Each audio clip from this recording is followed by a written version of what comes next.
Tracy sangat bisa bertahan. Setelah sarapan, dia pun membaca buku di dalam kamar. Naomi dan Paula kembali ke kamar tamu untuk beristirahat. Cecil dan Annie menemani Tracy di kamar. Dalam sekejap mata, sudah malam hari. Naomi dan Paula sudah bangun tidur. Tamara datang lagi untuk mengantarkan makan malam dan juga menyiapkan anggur merah dengan sangat cermat. "Apa Duka belum kembali?" Tracy memegang buku dan bertanya dengan santai. "Belum, Nona Tracy." Tamara menjawab dengan hormat. "Hari ini ada banyak urusan. Tuan Duke mungkin akan pulang lebih malam." "Benarkah? Urusan apa?" Tracy mengambil gelas anggur dan menggoyangnya dengan lembut. "Sore hari harus mengadakan konferensi pers. Malam hari harus menemani tamu-tamu. Juga harus mengantar beberapa tamu penting ke bandara." Tamara menjelaskan. "Oh," Tracy menganggukkan kepala. "Benar juga, tiba-tiba menunda pernikahan. Memang ada banyak urusan yang harus ditangani." "Ini adalah anggur merah yang dibawa dari Bordeaux. Anda boleh minum lebih banyak agar malam hari bisa tidur dengan nyenyak," Tamara berkata dengan perhatian. "Iya, terima kasih." Tracy tersenyum. "Pergilah." "Baik." Tamara pergi sambil menundukkan kepala. "Jangan lupa, jika Duke sudah kembali, minta dia datang kemari." Tracy mengingatkannya lagi. Tamara menghentikan langkahnya. Pelayan di sampingnya menerima perintah dengan menundukkan kepala. "Baik, Nona Tracy." Setelah mereka pergi, Tracy memberi isyarat dengan kedipan mata. Cecil dan Annie segera mengambil sampel makanan dan minuman untuk diperiksa. Sangat cepat mereka sudah mendapatkan hasilnya. Terdapat semacam obat tidur di dalam anggur merahnya. Setelah meminumnya akan membuat orang mengantuk. Tracy tiba-tiba teringat masalah yang terjadi di Taman Bordeaux saat itu. Malam itu dia tidak minum air yang dibawakan oleh Tamara, hanya minum anggur merah tapi tidak minum banyak. Setelah kembali ke kamar di malam hari, dia tetap sangat lelah dan sangat mengantuk sehingga saat Duke masih belum pergi, dia sudah tertidur di sofa. Kemudian dia merasa aneh. Sekarang dipikir-pikir ternyata anggur merah malam itu mengandung obat. Kelihatannya ini sudah bukan pertama kalinya Tamara bertindak. Tracy memberi isyarat tangan kepada Cecil dan Annie untuk menyimpan buktinya, kemudian mulai makan. Malam hari pukul 10 lewat barulah Duke pulang sendiri. Tamara segera menyambutnya. "Kakak sudah kembali?" "Iya." Duke sedikit mabuk. "Ayah dan ibu masih menjamu tamu VIP. Aku pulang lebih dulu. Mana Tracy?" "Kakak sudah lelah. Aku akan memapahmu kembali ke kamar untuk istirahat." Ketika Tamara hendak memapah Duke ke kamar, pelayan wanita di samping teringat pesan pada Tracy. Jadi dia berkata, "Tuan muda, Nona Tracy bilang." "Diam kamu." Tamara segera menyela kata-kata pelayan wanita itu dan memelototinya dengan kejam. "Kakak sudah mabuk. Seharusnya kembali ke kamar untuk beristirahat. Jangan mengganggunya." Pelayan wanita itu tidak berani berbicara lagi. "Aku harus pergi melihat Tracy." Duke berjalan ke lantai atas dalam keadaan mabuk, tetapi dia ditarik oleh Tamara. Tamara juga membujuknya. "Kakak sedang mabuk. Aku akan memapahmu kembali ke kamar untuk mencuci muka dulu. Pergi menemui Nona Tracy seperti sekarang ini sedikit tidak sopan." "Oh, benar." Duke juga takut tidak sopan di depan Tracy, jadi dia tidak menolaknya lagi. Mereka berdua naik ke lantai atas ketika hendak kembali ke kamar. Pada saat ini Tracy berjalan keluar dari kamar dan memanggilnya. "Duke." Duke segera menghentikan langkahnya, berbalik badan dan berjalan ke arah Tracy. "Tracy." "Kakak." Tamara hendak menariknya, tapi dia tidak kuat. "Aku sedang bersiap-siap mau pergi mencarimu." Duke berjalan terhuyung-huyung ke kamar Tracy. "Hari ini aku telah memberitahu ayah dan ibu. Mereka tidak akan mempersulitmu. Besok aku akan menemanimu di rumah." "Iya, baik." Tracy melirik Tamara. Tamara menatap Duka dengan tatapan rumit ketika melihat sorot mata Tracy. Dia sekira mengalihkan pandangannya.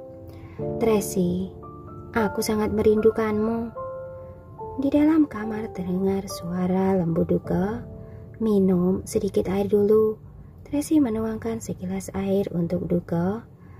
Aku tahu, di hatimu ada aku. Duka memanfaatkan situasi ini untuk memeluk Tracy. Pada saat ini Cecil dan Ani keluar dari kamar, membuka pintu kamar. Kebetulan Tamara melihat adegan ini. Cecil segera menutup pintu kamar dan kembali ke kamar tamu bersama Ani. Tamara menatap pintu kamar dengan tercengang, seluruh tubuhnya terasa sedikit aneh.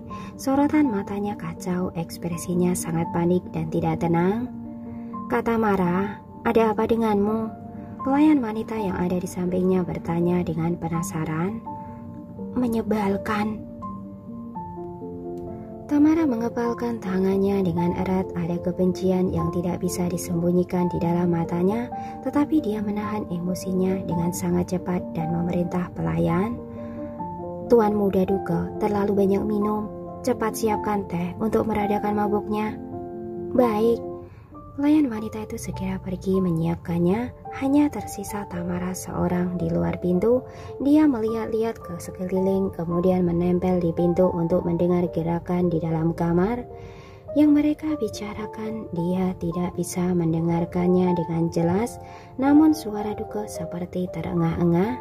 Tamara hampir gila mendengarnya, seperti seekor kucing liar yang gila. Sepasang tangannya menggaruk-garuk pintu, hatinya sangat tersiksa. Duka, kamu minum terlalu banyak. Tracy menuangkan segelas air lagi untuk Duka.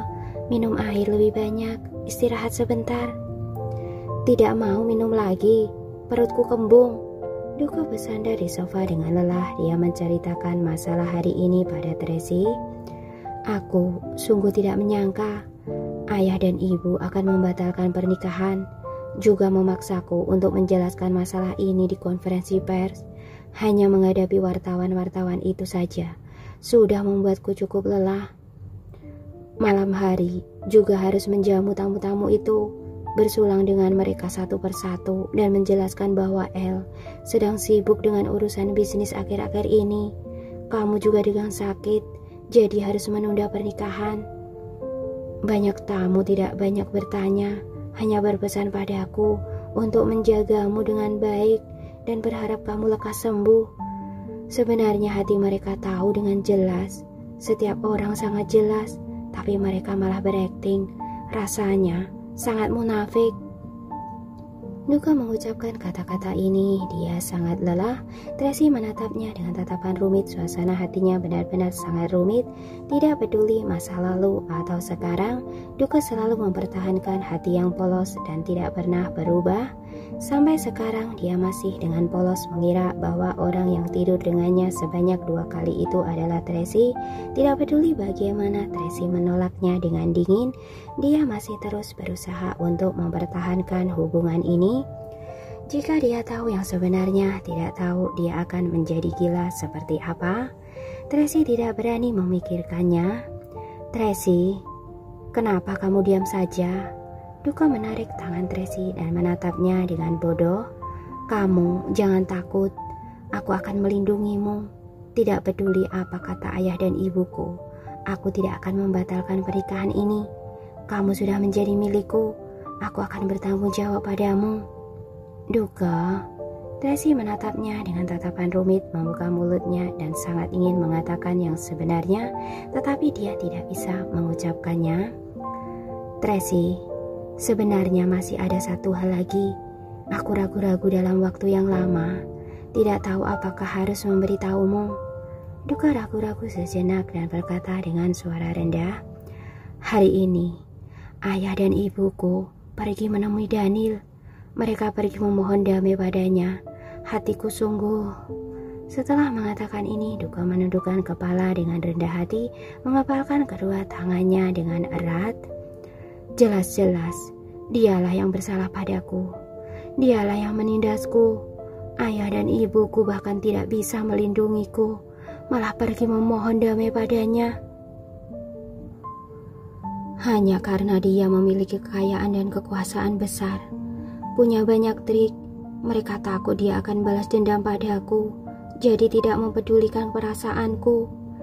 Aku tidak bisa berhenti berpikir, apakah ayah dan ibu sungguh menyayangiku? Jika bilang tidak sayang, mereka memikirkan segala hal untukku, merencanakannya untukku. Jika bilang sayang, mereka tidak pernah peduli apa sesungguhnya yang aku inginkan, tidak mempertimbangkan perasaanku, bahkan tidak peduli dengan harga diriku. Semakin menceritakannya, Duka semakin sedih, menundukkan kepala dengan putus asa, air matanya mengalir keluar. Duka, Tracy melihatnya seperti ini, merasa sedikit kasihan padanya. Dia menarik selembar tisu, ingin menyeka air matanya.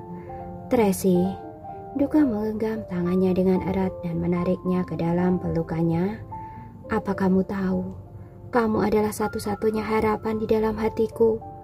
Asalkan memikirkanmu, hatiku akan merasa tenang. Aku tidak bisa hidup tanpamu. Mendengar kata-kata ini, hati Tracy kembali rumit, sulit untuk mengungkapkannya. Tok tok tok. Pada saat ini terdengar suara ketukan pintu dari luar, kemudian terdengar suara Tamara. Nona Tracy, aku sudah menyiapkan teh peredam mabuk untuk kakak. Apa aku boleh masuk? Masuklah. Tracy meresponnya. Tamara mendorong pintu dan masuk, tetapi dia tercengang lagi. Dia melihat Duka memeluk Tracy dengan erat. Kecemburian di hatinya tiba-tiba menerobos sampai ke otaknya. Matanya muncul kemarahan dan kebencian. Tracy mendorong Duka dengan lembut, menoleh dan menatap Tamara. Letakkan saja. Oh, iya. Tamara kembali sadar dengan cepat. Dia meletakkan teh peredam mabuk di atas meja, juga menuangkan segelas teh buah untuk Tracy. Nona Tracy, aku siapkan ini untukmu. Terima kasih. Tracy meliriknya. Kamu pergi saja. Baik. Tamara pergi sambil menundukkan kepala, tetapi juga tidak bisa menahan diri untuk menatap Duka. Tracy, malam ini aku ingin tidur di sini. Duka menarik tangan Tracy, menatapnya dengan tidak rela. Oke, minum teh dulu. Tracy tidak menolak juga tidak menyetujuinya, hanya memberikan teh pereda mabuk padanya. Hari ini, kamu sungguh minum terlalu banyak. Aku tidak minum banyak. Yang aku katakan adalah kata-kata tulus. Duka mendorongnya. Aku tidak ingin minum teh pereda mabuk. Aku ingin mabuk seperti ini. Hanya saat mabuk, barulah ada keberanian untuk berbicara seperti ini padamu. Minum teh dulu. Tracy membujuk Duka. Baiklah. Duka tidak bisa menolak Tracy menerima teh peredam mabuk dan minum dengan patuh. Tracy juga mengambil teh buah itu, menciumnya. Bagus sekali, memang benar diberi obat lagi. Nyali Tamara ini sungguh besar, berhasil 2 kali, sekarang semakin berani. Namun tidak apa-apa, mengabulkan keinginannya saja. Kenapa teh peredam mabuk ini begitu tidak enak diminum? Duka minum seteguk, hampir memuntahkannya. Ada semacam aroma aneh. Tamara khusus menyiapkannya untukmu. Tracy menatapnya sambil tersenyum. Baiklah, karena kamu yang membujukku, aku akan meminumnya. Duka memejamkan matanya dan menghabiskan 1 gelas teh peredam mabuk itu. Setelah meminumnya, dia bersendawa. Tracy, aku pinjam toiletmu sebentar. Iya, pergilah. Tracy melihat dia berjalan masuk ke dalam toilet. Dia menuangkan secangkir teh buah itu ke dalam tanaman, hanya meminum setengah cangkir yang tersisa. Setelah beberapa saat, Duka keluar dari toilet berbaring di ranjang dengan lelah. Tracy, malam ini aku tidur di sini. Tracy tidak berbicara, hanya menatapnya dalam kegelapan. Tracy, kemari. Duka mengulurkan tangannya ke arah Tracy. Tracy bangkit dan berjalan ke sana, menggenggam tangannya dengan lembut dan berkata, Maaf Duka. Apa yang kamu katakan? Duka bingung dan tertidur. Tracy menghela nafas dengan lega, mengulurkan tangan untuk mematikan lampu saklar. Kemudian kembali duduk di sofa dan menatap pintu dengan tenang. Dia tahu bahwa Tamara akan segera bertindak lagi. Memang benar dengan cepat terdengar suara ketukan pintu ringan dari luar. "Nona Tracy, apakah Anda sudah tidur?" Tracy tidak meresponkan, melainkan memejamkan mata dan berpura-pura tidur. Tamara mendorong pintu dengan hati-hati dan sekali lagi memanggilnya beberapa kali. "Nona Tracy, Nona Tracy." Tracy tetap tidak ada gerakan. Tamara buru-buru menutup pintu, berjalan ke samping sofa, menemukan bahwa teh buah itu sudah habis diminum. Dia mengulurkan tangan dan melambai-lambaikan di depan Tracy. Setelah memastikan bahwa Tracy sudah tidur, dia segera berjalan ke samping ranjang. Pada saat ini, Duka sudah tertidur berbaring di ranjang dan mengeluarkan sedikit suara dengkuran. Tamara membelai wajahnya, kemudian mencium bibirnya. Duka merasa ada orang yang sedang menciumnya dalam keadaan setengah sadar, masih mengira itu adalah Tracy. Dia segera berbalik badan dan menekannya, menciumnya dengan hangat dan masih bergumam dengan penuh semangat. "Tracy, aku tahu di hatimu ada aku. Kamu mencintaiku, Tracy." Mereka berdua sangat bergairah dan melupakan diri sendiri, sama sekali tidak menyadari bahwa Tracy yang berada di sofa menekan jam tangannya. Kemudian Cecil dan Ani segera turun ke lantai bawah untuk mencari Tuan Besar dan Nyonya Besar Lois yang baru pulang. Pada saat ini Vincent dan Maggie kebetulan sedang naik ke lantai atas. Mereka berdua berbicara sambil berjalan, wajahnya tampak sedikit lelah. Cecil melangkah dengan cepat dan berkata dengan cemas, "Nyonya Besar Louis, Nona Tracy terus-menerus sakit perut hari ini. Apakah Nyonya Besar bisa meminta dokter datang untuk memeriksanya?" "Kenapa bisa tiba-tiba sakit perut?" Wajah Maggie penuh dengan ketidaksabaran. "Biasanya tubuhnya sangat sehat." "Lambung Nona Tracy memang tidak terlalu baik. Mungkin hari ini makan makanan Perancis yang dingin, sedikit tidak terbiasa." Ani menjelaskannya dengan suara lembut. "Tidak terbiasa dengan makanan Perancis?" Maggie berkata dengan marah. "Kami makan setiap hari. Bukankah baik-baik saja? Tapi hari ini sudah begitu malam. Mau mencari dokter di mana? Besok baru dibicarakan saja." Maggie sama sekali tidak ingin menghiraukannya. "Nyonya Besar, Anda..." "Sifatmu yang buruk ini," Vincent menyalahkannya. "Sudah kubilang, jangan membuat masalah. Cepat pergi lihat dia." Maggie sangat kesal, tetapi melihat sorot mata Vincent, dia tetap berjalan ke arah kamar Tracy dengan tidak rela. "Nyonya Besar Lois." Dua orang pelayan wanita menunggu di luar melihat Maggie. Mereka buru-buru memberi hormat. Maggie memberi isyarat dengan kedipan mata. Ketika pelayan wanita hendak mengetuk pintu, Cecil tiba-tiba berkata, "Tidak perlu ketuk pintu. Nona Tracy sudah tidak bisa menahan sakitnya dan sudah tertidur. Langsung masuk saja." Setelah mengatakan itu, Cecil mendorong pintu kamar. Di atas ranjang, mereka berdua sedang bermesraan dengan hangat. Tiba-tiba pintu dibuka. Mereka berdua terkejut. Terlebih lagi, wanita itu juga menjerit. "Duh!" Maggie segera menyadari apa yang sedang mereka berdua lakukan. Buru-buru berbalik badan. "Cepat, tutup pintunya." Pelayan wanita itu buru-buru menutup pintu lagi. "Sungguh tidak tahu aturan. Bukankah perutnya sakit? Kenapa sekarang?" Maggie belum selesai berbicara sudah terkejut. Dia tiba-tiba menyadari bahwa wanita yang diranjang itu tadi sepertinya bukan Tracy. Raut wajah Maggie berubah, segera menendang pintu kamar dan masuk. Pada saat ini Tamara yang berada di atas ranjang sedang mengenakan pakaian dengan panik. Namun sayangnya dia belum sempat mengenakan pakaiannya dengan baik. Maggie sudah menyalakan lampu. Melihat adegan di depan mata ini, semua orang tercengang. "Ah, Kak Tamara!" Beberapa pelayan wanita itu membelalakan matanya dan tercengang. Maggie membelalakan matanya, tidak berani percaya dengan apa yang dia lihat di depan matanya. "Tamara!" Pada saat ini Duga juga telah melihat dengan jelas wanita setengah telanjang yang ada di sampingnya adalah Tamara. Dia sangat terkejut. "Kakak!"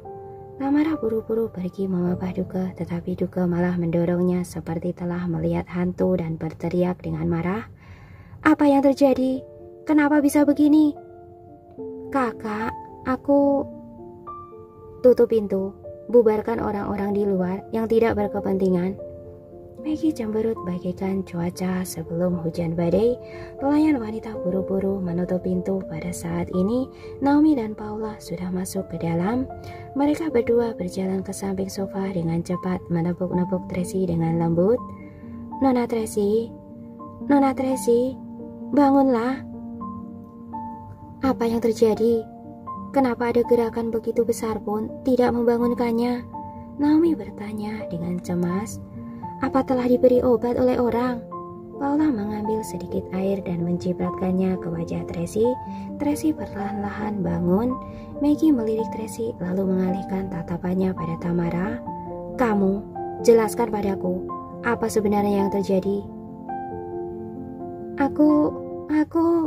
Tamara sangat panik, tidak bisa mengatakan sepatah kata pun. "Kepalaku sakit sekali." Tracy menyentuh dahinya dan duduk. Dia menemukan ada banyak orang di dalam kamar dan bertanya dengan bingung.